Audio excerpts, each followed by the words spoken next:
So Dan, I got a map from you on the Spanish mines across the Uinta Mountains for the Lost Roads mines, things like that. And one of the kind of a popular mine is the Lost Josephine mine. And when I went through that early on, I figured that the mine couldn't be where everybody's saying it was, and I had a different take on it. I remember that. You remember that? Yeah. And but I know that you've done a lot of research on that. What is your take on the Lost Josephine mine? Where do you think it is, and do you think it's real? Do you think? Let's hear about it. Tell me about the Lost Josephine mine. Okay. I remember reading your story on it. Well, I never ever really finished my story. I just only said I said that I didn't think it could be where everybody thought it was, and my reasons had to deal with the mirror map from Escalante, where they put the Santa Ana River and the different spellings of the Santa Ana River and all that. But that's let's hear your take on all this. Yeah, I didn't go that far, but anything's possible, and you could be right on the money. But I have a very good reason for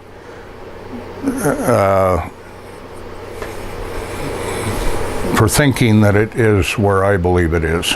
Okay, I guess I'll tell you how I first came aware of it, and I think it was in the late 90s. We were up on Hoyt Peak and looking for elk, and we come up and come around a corner, and there's a mine dump, and you follow the mine dump, and there's a hole with a metal door on it, modern metal door. I can't count how many old mine sites I've seen, out in the West Desert, up in the mountains, and normally I get a little bit of interest in it and wonder who was doing what and whatever, but could very easily just let it go and never think of it again. But this mine, for some reason, just really tugged at me. I just couldn't get it out of my head. And I remember I got down off the mountain and was heading home. I decided to stop in and visit, I can't remember his name, but it was at Bob's Detectors there on Vine Street.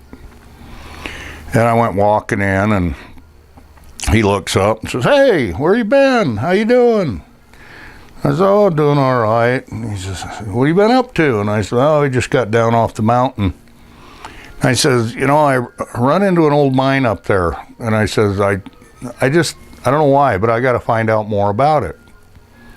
And he said, "Well, tell me about it." So I, gave him a little bit on it, and he says, "Hold on a minute, I got something I want you to take home with you and read it." I said, "All right." So he goes in the back room and he comes out with this yellow manila envelope file. And he said, "Take this home, read through it, see what you think. I'd like to hear your opinion." I said, "All right." So I go home, I put the file on the table and I pull the papers out. I turn 2 pages and there's the exact mine that I had just got done looking at up on the mountain. Didn't have a title on it. Okay. And I'm not positive of the year. Okay. And I think Gail Rhodes had a kind of a manuscript out on it. Okay. Could have been his. Okay. I actually didn't read through the whole thing.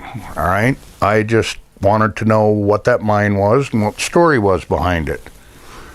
So I started going through it, and I come to the part that had the waybill, if you will, the Redetero, which is not a recent made-up name. It is actually Old Spanish.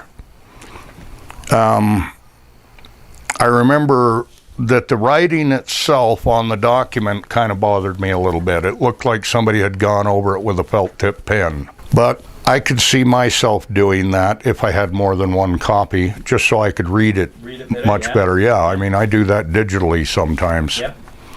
But I read the story, and the first thing that I noticed is they're in the wrong place. This is an interesting document if it's real, but they're in the wrong place. This isn't the mine. How did you determine that? Well, because I know that the man who wrote it, and I'm fairly sure that he existed. I've found information over the last years that shows that he most likely existed. And so I'm giving it the benefit of the doubt, okay? Okay. And he was a seafaring captain. And if he says it's northeast, or was it northwest? I don't remember. I think it was. Northeast. I think it was northwest. Northwest? Could be wrong. Northeast. Northeast. He said that the mine was located northeast, 1,600 varas, blah, blah, blah. And the mine that everyone thinks is the Josephine, it's about 8 degrees off of east. And being a seafaring captain, which I'm pretty sure he was, you wouldn't say northeast if it was 8 degrees off east. You would have said, northeast by east, east by northeast. So that was a big red flag for me. And I measured the distance, and sure enough, it's about 1,600 varas as a crow flies. And I knew that the Spanish didn't really have the ability to measure as a crow flies. I knew they didn't have Google Earth. And so that bothered me. There were several things within the document that just doesn't fit that hole in the ground. So anyway, I went up there with my theory on it, and we pursued it. We had several trips that we made up there and went for a hike, and I showed everybody. In fact, I've still got all the paperwork on it. I think Dale Bascom's got it in his notebooks and so forth. And it's all based on, what's actually northeast, what could be considered northeast. And then, of course, I started out with as a crow flies to give me a maximum distance, and I can't remember how I determined my minimum distance, but we were up there and we're basing everything on that. And one of my friends, I think it was Theron Case, he said, well, where do you think it is? And I said, well, it has to be anywhere between here and that direction, a couple of 100 yards, whatever the case may be. So he takes off, disappears for a while. Pretty soon he comes back and he says, I got something to show you. And so we went up there, and here is this big pine tree with what we believe was a tunnel marker. Now, I never really heard of a tunnel marker. It just made sense to me that this is looking directly at the mine. Oh, another one of the things in the document that never made sense to me. It says that the mine was in the base of a small negro ledge. And, I know Spanish is a little confusing, but they've had the word for gray an awful long time. Why didn't they use the word grist? But they didn't. And this mine that I had seen when we were up looking for elk, it's in the base of what could be considered a small gray ledge. So that really bothered me. Well, so what we did is we lined that up, and it looks right at the hillside, and there's some trees and things up there, and we went up and started digging around, and lo and behold, there's a small dark ledge. But it's kind of hidden in the trees, and you'd have to dig around to actually see it. When I say dark ledge, I mean it's black. It's like the rainbow claim, okay? If you've ever seen it. Well, so at this point, I'm pretty sure of myself, because it all makes sense. So I go home, and I think back in those days, we just used USGS maps instead of Google Earth because we didn't have it. Didn't have it then. TerraServer wasn't all that hot as far as I'm concerned. I liked USGS maps. But I measured it out, but not as a crow flies. I actually followed the old trail that is pretty much still there. And you have to follow it down to the sinkhole. And from the sinkhole, then you have to make a turn to go over to the mine. But later I found out that sinkhole is in one of George Thompson's books. And I'm pretty sure he never knew never knew the significance. 1,600 varas as you follow the trail. And it's perfectly, near perfectly, northeast. Well, this went on for quite a few years, and I was pretty sure of myself. We didn't do any digging. I'm more about trying to unravel the mystery than go dig a big hole. I've dug a lot of holes in my life, and I was burned out on it even then. If I've got some ambitious guys that want to go up and dig a hole, then great. Not too long after that, I stopped in to visit a friend of mine, and he said, and this is after we had been up there, and he said, "What have you been up to lately?" And I can't tell you who the guy is, because, I mean, I can, but I won't. He said, "What have you been up to lately?" And I said, "Oh, we've been up on Hoyt Peak, messing around, checking out an old mine up there and trying to find this other mine based upon this document." And he says, Hoyt Peak. He says, "I got a story to tell you." I said, "Okay." And he says, "When I was 10 years old," he says, "I know I was 10 because my dad bought me all these baseball cards and I put them in spokes in my bike. And I was out riding the bike, listening to the sound it makes. And my dad stopped me and said, 'Hey, you want to run up the mountain with me?' And he said, 'Sure.' So he says, I hopped in the truck and rode up the mountain with my dad. He said, but before that, my dad had this friend, a little old Indian woman. And she used to come and visit my dad every now and then. And you've heard the stories about the little old Indian woman.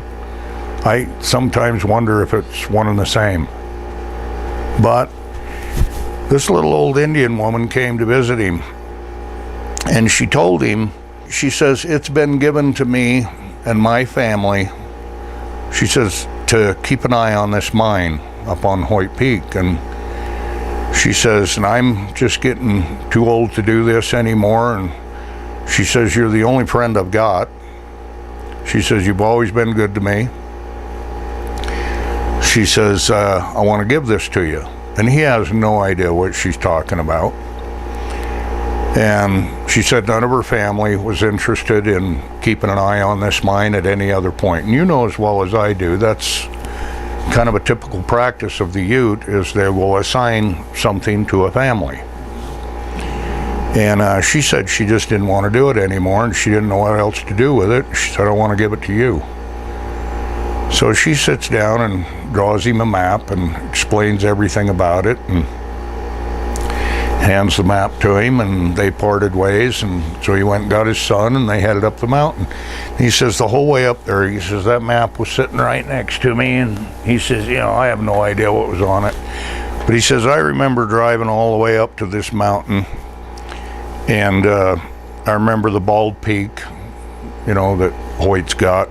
And you've been up there a few times, haven't you? Yeah. Okay, so let's see if this rings through to you. And he says we drove up just below the peak and parked on the edge of a ledge right next to an old pine tree. You know right where that is, huh? And he says my dad gets out and we walk over to the ledge. He's holding the map and he's looking at the map, and he looks down, looks at the map again, he looks down again, and he points and says it's right down there. So I said, okay. I said, let me ask you some questions. He says, all right. I said, so you walked up to the edge of the ledge, but you didn't turn around and say it's right down there, right? He said, no. My dad was looking down below. He says, I remember a pond. I said, yeah, there's a pond down there. In fact, sometimes there's two ponds. He says, well, there was a pond down there, and he says, and it was just over from it. I says, to the best of your memory, which way was your dad pointing? He says, he's pretty much pointing to the northwest. And I thought, until I went and looked on my maps, and that'd be northwest. Well, he's pointing right down at the same place that my buddy Theron had found. Huh? He wasn't pointing at the other hole, the glory hole, or the other hole below it.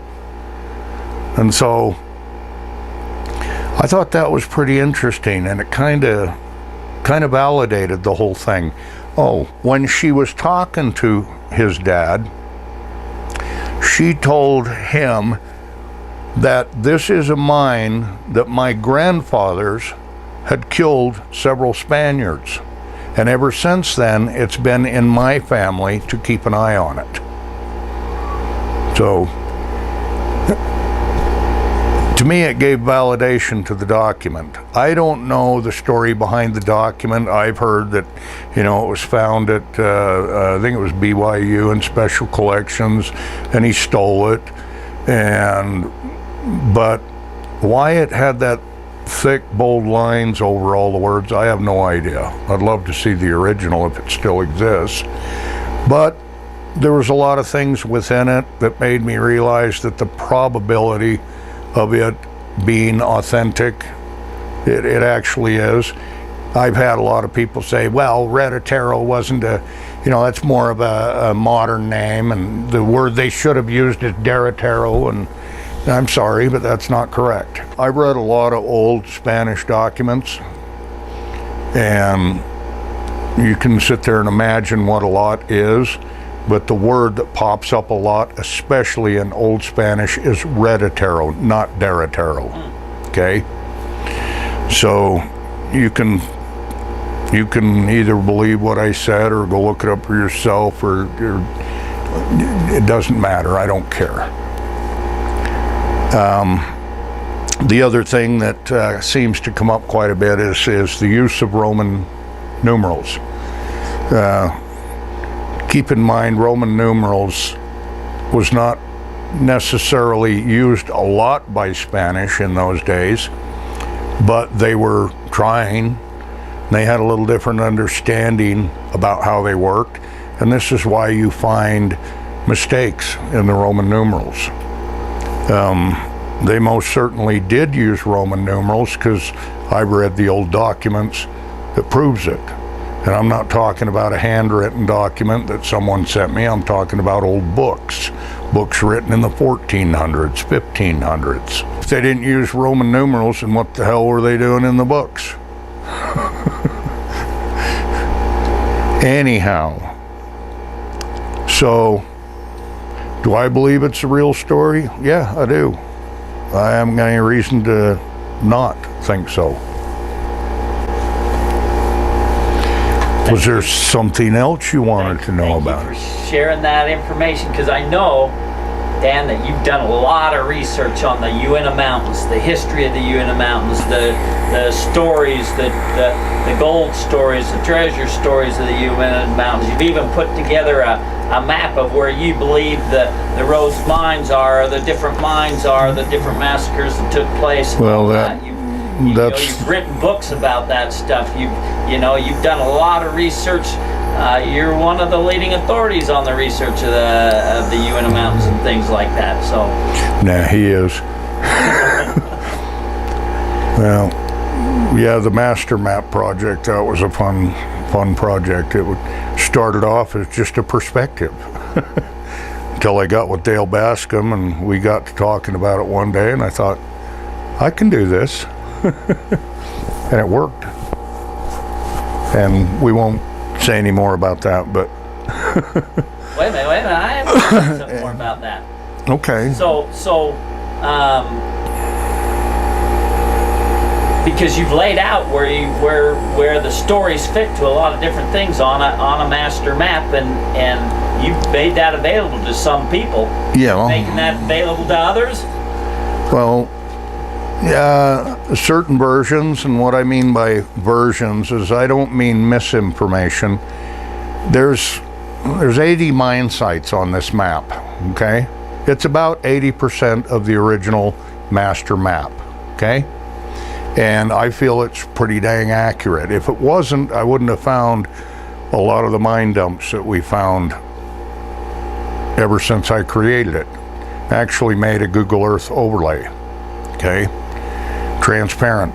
So all I have to do is look for the X's, and I know that X is going to be somewhere within a half a mile.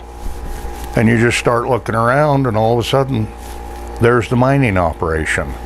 However, just saying, looking around, you know, it ain't all that easy, because that half a mile is thick timber. It's rough canyons, you're not. It's not always. Well, just going to an X on the, you know, there's a lot of. No, you're not going to find them out in the timbers, okay? But I have a little secret that I'll tell you when we get done with this. Okay. And this project, the Master Map project, is what enabled me to discover this. And it's actually pretty big. It's kind of cool. And it taught me a lot about what's gone on up in the Uintas, and it actually shed light on people who have been into the Uintas, and it isn't just the Spanish. So, you're saying it's much older than the Spanish? I dare say it goes back to the Indo-Greeks.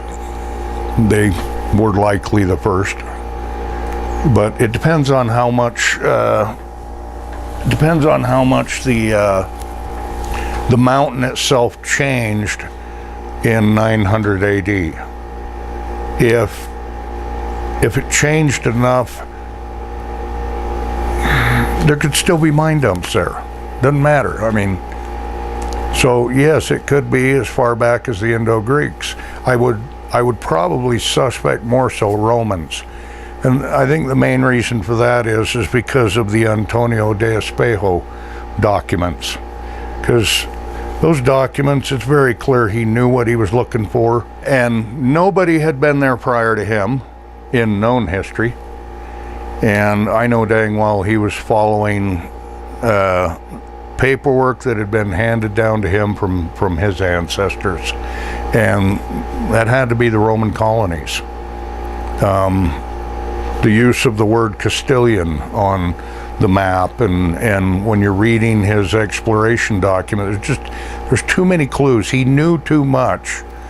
I mean, he knew he was looking for a lake, but yet the lake had been gone for 400 years. So why do you look for something that you don't even know about? There's just too many clues. And the cool thing about it is according to academics, reading the story of Antonio de Espejo,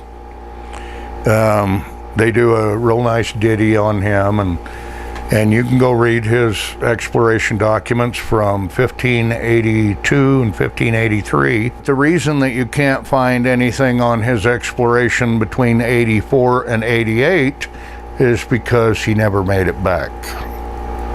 The Indians killed him. And how do we know this? Because they had his map signed by him, and it is his signature, and he signed it in 1588. Yet the academics have him in Haiti in 1585, and he died of some sickness. See, that's what you do when you don't know the answer, is you make it up, right? Yeah. Now, I have signed proof that Antonio de Espejo was still alive in 1588. And I would definitely take the word for the individual who sent me the map, because I know the story that he told behind the map. I know it's true. So anyway. So here's another thing, you know, because you're one heck of a researcher, because you've delved into them, you've figured out things from it, that you've got a lot of knowledge in your head. about, how the Spanish did their mining, how they did Yeah. different things, and you've written books on some of that stuff. If somebody wanted to, get your books, pick your brains, how do they get a hold of you? I know you had your blog, and I don't know if you still got that up or not. If you've taken it down, or you've taken stuff off of it, or what?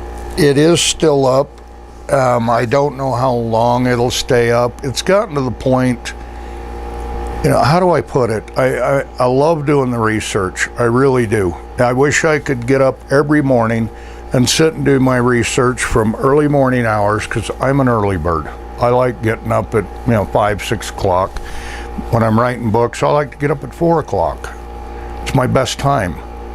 By the time noon rolls around, I'm ready for an old guy nap, and I'm not much good doing research after that. I like to go find me a program to get lost in, a good book. You asked about people calling me and picking my brain, and you know as well as I do, I love talking about this stuff, and I love to share it. Okay, what's getting old is not the people that contact me, because it just depends on when you call, and if I answer, I love talking about it. But it's getting to the point where I'm getting an awful lot of phone calls. I know that feeling.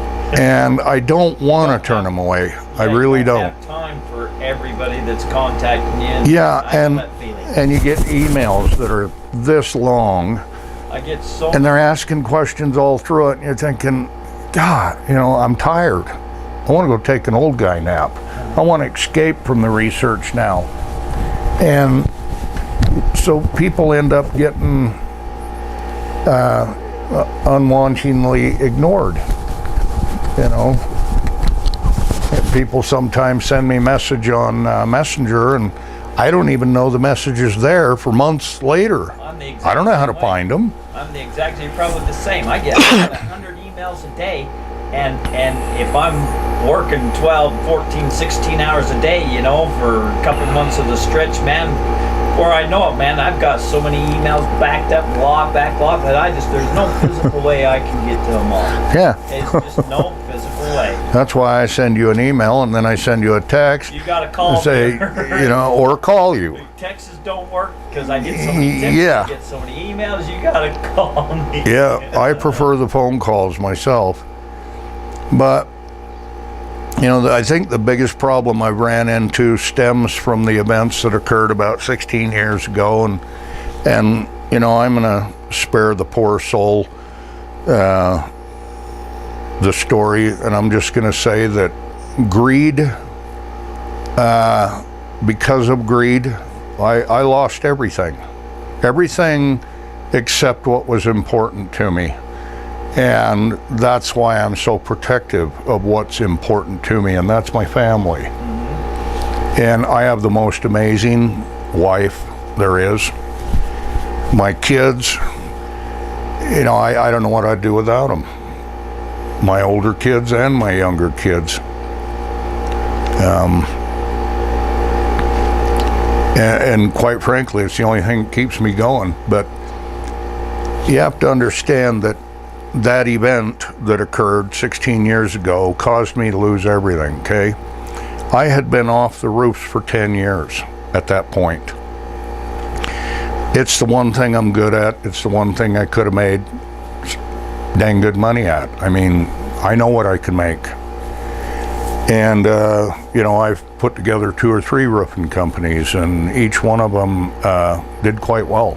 Since then, and being off the roofs for 10 years, a lot of that confidence that you used to have is kind of gone. It's just not the same. I mean, just bending over the edge of a 2-story house just to put some drip edge on, I know it sounds, I know it sounds strange, but, being in roofing ever since I was 10 years old, I'm in a lot of ways afraid of heights, okay? You couldn't have hammered a straight pin up my backside when we did the Provo Tabernacle. As long as I've got a rope and it's secure, I'm fine. But the minute we'd take them ropes off, it kind of weirded me out a little. But you know, after a few years went by, still trying to figure out the best way to feed my family, then, you know, I get injured. And then I got to recover from that. Have to fight with the insurance companies and doctors, and lo and behold, that finally gets behind me and I get injured again. And it finally hit me that I need to get off the roofs because I just don't have that balance anymore. It's not equilibrium, it's balance. I can't feel the ground I'm walking on. Feels like rocks under my feet, little gravel, 24 hours a day. And it messes up your balance. So, the reason for that sermon is I spend a lot of time in the mornings trying to find different ways to feed this family. I mean, I wish I could just go out and hop in my old Dodge truck that I used to have, 2001 Dodge, and head out on an expedition and go and try and uncover some of those things that I really didn't care whether I uncovered or not prior to all of this, because I didn't need it. I love the adventure. I love the mystery, trying to figure it out, knowing where it was. I got lots of friends that like to dig. My digging days are long gone. But so I find myself in a pickle, you know, and that's trying to feed this family. And I finally found a way that I could, you know, pay the bills, and not all the time. I often have to go find help. And this year, everything just pretty much came to a screeching halt. I think I landed 2 jobs this year. And trust me, that's not enough to get through what? We're into the 9th month? You know, I don't get a big piece of the pie when I sell one of these jobs. And honestly, I want to get away from it. I would love to find a way to support my family doing what I love to do. So that just, man, it just popped up in my mind. Just a couple things, but what just popped up in my mind. Tell me what you think about this, man. This is here, man, brought from me to you right here live. Okay. So one, you know, you have some books and things for sale that people could buy, which is great research material. Right, but keep in mind, there is no money in writing books. I'm telling you, there isn't. I agree 100% with that. It sure comes in handy for time to time. Because you are one heck of a researcher. You are one heck of a understanding documents. And you are one hell of an exaggerator. You are one heck. I mean, this just now just popped into my head. If somebody is working on a project and they need an extra set of eyes on it, and they need some research done, they need somebody to say, man, this is what we're following. Does this look like this legit, or is this BS in your opinion? You know, can you be hired out to be some kind of a what would you call them? Consultation. Consultation, you know? I just now thought that in my mind, because you would be great at that. Well, in some cases, probably, okay? But here's some of the issues that I run into, because I do get people call me and ask for my opinion, and I give it to them for free, okay? I'm sorry, but I got to stop it. My time is worth something. Yes, it is. And I've got to find a way to feed the family. Yes, I don't care how. It's got to be something I can do. It's got to be something I love to do, and something that's going to keep me close to home, because I just can't do without my family. All right, I've done that. Doesn't work. All right. The problem I run into, and as long as I can avoid these situations, then yeah, I think I'd be willing to help people out. Is if you've already made up your mind what you've got, don't bother me, okay? Because a lot of times you're not going to like my answers, and they're just opinions, okay? Don't get mad at me. It's just an opinion. I could very easily be wrong, but when you send me a picture of a big boulder that just happens to look like a turtle's back and a turtle's head, and you ask me what I think, do I think this is a bona fide turtle? And I can see it's just another, you know what word I'm thinking. In the sky. Another Shape in a cloud in the big sky, rock right? out there, another effing rock, okay? Then don't get mad at me, because I know what a turtle looks like, a Spanish turtle.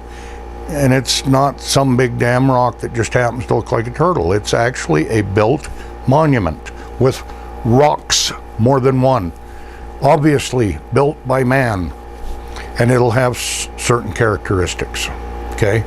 Oftentimes I either need to see it myself, or you're gonna have to take photos the way I want you to take the photos in order for me to see what I need to see. The other problem is they don't want to tell you where it is, and I get that, okay? I don't deal with secrecy very well. I get why they do it, all right? I'm surprised I'm not like that, because I got took to the cleaners by one of my good friends. And I should have seen it coming. I know that feeling. I was warned a time or two, yeah. And I should have listened to him. But no, I believe there's good in everybody, and you know, little did I know that we was gonna need a pick and a shovel to find it in him. If I can avoid those issues, it can be a touchy situation. If people are so wrapped around their project and so convinced of what they've got and so forth, sometimes it's just not going to work out. What I would love to see is I would love to see somebody who has the freedom, the financial ability to get out and go do some treasure hunting. I don't care who it is. I don't, you know, it's something they've always wanted to do, but they've never really had the background, the knowledge, the resources, other than being able to physically pack up, go, and pay for the trip, whatever, and do it. They need the stories. They need the expertise behind it. I would love to bring somebody into one of these many projects, and I'd give them full disclosure. But at the same time, I gotta know that they're not one of these greedy people. I couldn't care less if they took it from me, okay? I've got another one. But I'm not gonna get in the habit of turning around and giving things away to people that I know cannot or do not have the ability to follow through with it. I've had a lot of people over the years come to me, and I've turned them on to this, turned them on to that, and you know, some of them are my very good friends, and I said, I need somebody to go do this. Oh yeah, I'll go do it. And to this day, they still haven't been there. Well, it's not all that easy, because it takes time and money, and some of these were very easy. It was just a matter of going on a hike, cover a certain area, look for anything out of the ordinary. And, you know, and I'm not mad at them, I get it. If I could do it, in fact, some of these I could still do. I just don't have the resources to go do it. I can't just pack up and go do it like I used to. I have to spend most of my time trying to figure out how to feed the family. Yeah. I wish I had a tenth of the money I had 16 years ago.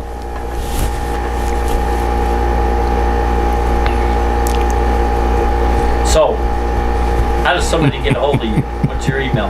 Can you Right under the neck with both hands, just like this. Just choke you? Huh? Choke it out of you? Well, they'd be doing me a favor sometimes. You still... You know how it goes. You know how it goes. Somebody contacts you, and they give you a basic idea of why they want to get in touch with me, and then you contact me, and we kind of talk about it. And if it sounds like it's just hooey, then you know, a picture will help a lot. Okay. if there's something authentic about what you're trying to do, I wouldn't mind talking to them. I want to talk to sane people.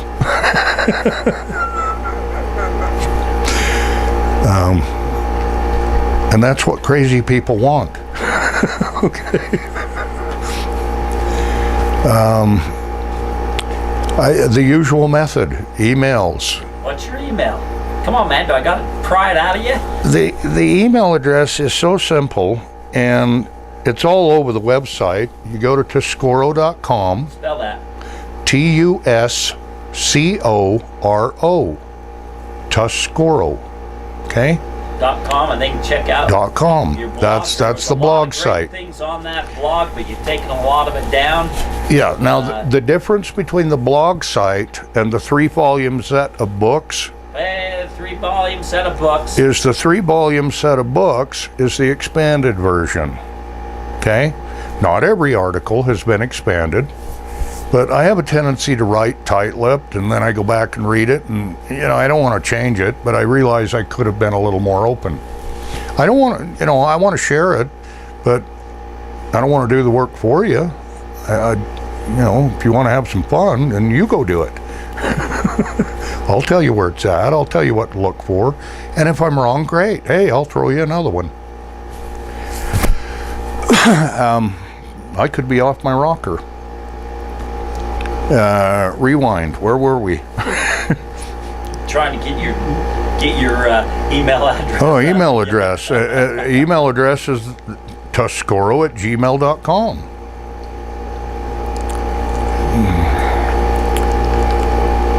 You got anything you want to add to that? Can't think of nothing. I'm going to tell you, I'm burning out. I really am. It's not that I don't want to do it anymore. It's not that I don't like doing it anymore. It's that I'm just coming to realize that I'm never going to get out of this mess. And I either need to create a new business or I need to go work for the man. And I don't know, you've known me for 31, 32 years. Yep. And you know that I have never worked for the man. Yep. I don't like it. I don't want any part of it. I was self-made. I did it myself, and I just don't know if I can do it again. We'll find out. I've got a few people out doing working some of these projects for me, and I'm just keep hoping that one of them's going to find some success. Projects that won't get us into trouble. Okay. Yeah. If I find somebody's big hoard of gold nuggets, I'd just love to see them call that antiquities. Yeah. And I'll just look at them and say, it come from me mine. But sooner or later, something's going to be found, and I just hope it comes soon, because I'm getting tired. Why don't you put a lot of work, a lot of effort into your blog, into your talking with people, into your research, and Well, I'd love to write a couple more books. I really would. But like you said, there's no money in books. no, there isn't. But But you enjoy doing it. I do. I get a kick out of it. I love getting up 4 o'clock in the morning. And I write until I'm tired, or I write until I run out of things to think about. It depends on how much evidence I can dig up, because I love evidence. And it's just amazing how much of it's out there that nobody knows about. And with that said, that's a wrap. Sure.